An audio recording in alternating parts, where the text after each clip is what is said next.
this is Ralph Wilson with Web Marketing Today. I'm in San Jose at the eMetrics Marketing Optimization Summit with Avinash Kaushik. Avinash, Twitter, people at Twitter talk about it all the time, about their Twittering. Yes. But sometimes, I've got this guy that I follow some that says, well, I'm going to work out now. Well, who cares? Yes. So I'm wondering, for small to medium businesses, are there any good uses for Twitter? Yes. And you mentioned a couple kind of innovative approaches. What were they? Yes. So it's actually very important that the audience understand that Twitter is no longer a status update tool. It really isn't. Most people who use Twitter in a decent way don't say, I'm going to take a shower now. Some do, but... And what percentage of people use it in a decent way? Now, you don't have to answer that. Yes, anyway. I think in aggregate it's very hard, but here is a way to think about it. I don't follow anybody who does that.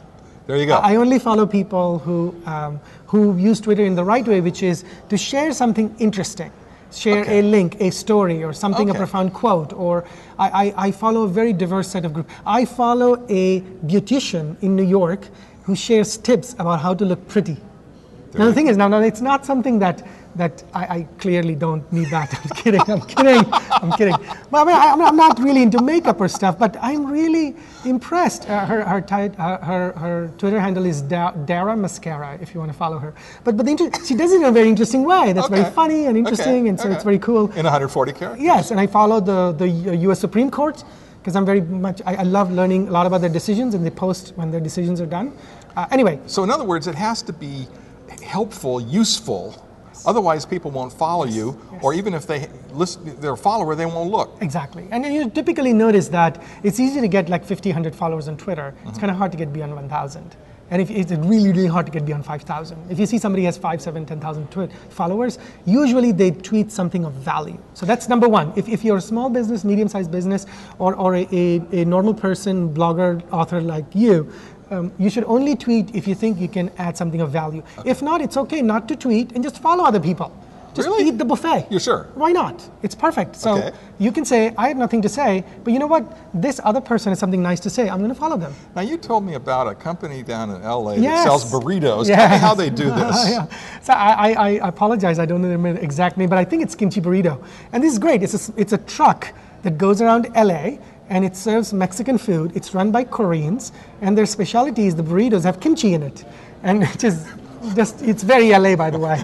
And what they do is they have a Twitter account, and they tweet the next location of the truck as they go around LA to various construction sites, office sites, and they're so popular that they have a lot of people who want to eat the burrito. They just don't know when they're going to be there, so they tweet it, and everybody follows them. And so if I'm sitting in an office block, I know exactly when the truck is going to be at the corner, and I can go down and pick up my kimchi burrito. And that's a great way to let your community know when you're going to be there and solve that important problem. Tweet for burrito. Tweet, yes. Another really great example is a small startup that is tweeting when there's going to be downtime in their application. So they keep revising the software and keep releasing new things, and they inform their users, we're going to have downtime for 30 minutes at 2 o'clock today. They'll do it in the morning so the users can be prepared. And they'll tweet, please run all your reports right now, get it right now, it'll be up by this time. Another... why don't they use email? It's too slow. How do you mean? It's just too slow. By the time they write the email and then it passes all the way through to all the people, it's really it's a slow process. But the other one is the entire thought around only tweeting to people who are interested in it. Emails get bounced a lot, get caught in filters, all kinds of things. In this case, rather than you spamming me, I am making the decision that I would like to know about the status update. I can unfollow them whenever I want. So as a user, I am in control.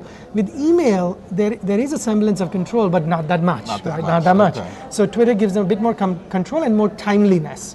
So there are a lot of these kinds of uses where if for your small business you think there is a community of your users who are on Twitter, it makes sense to participate in the medium, be engaged with them in that medium. And it could simply be telling them about new product releases, new things you're doing, a great story that was written about you, or simply, I know of one of the companies that they do rigorous development, and before that they will tweet out and say, we're going to have this big meeting in the company about the next set of features we're building.